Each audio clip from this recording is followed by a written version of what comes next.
राहुल गांधींनी परदेशात जाऊन भारताची बदनामी केली, भारतीय लोकशाहीची बदनामी केली, भारताच्या संविधानाने तयार केलेल्या लोकशाहीच्या संस्थांची बदनामी केली आणि सातत्याने अशा प्रकारे ते ही बदनामी करतायत। हे अतिशय निंदनीय अशा प्रकारचं कार्य आहे।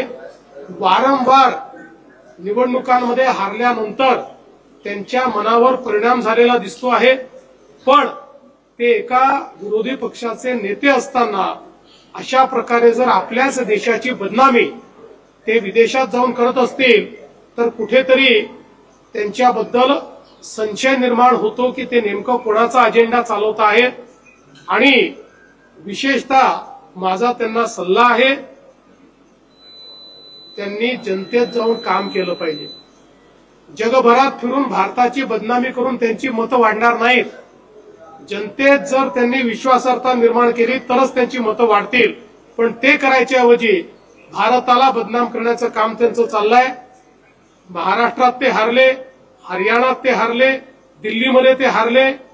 आता मतदान प्रक्रियेवर, मतदान यादीवर त्या ठिकाणी प्रश्नचिन्ह ते निर्माण करतायत।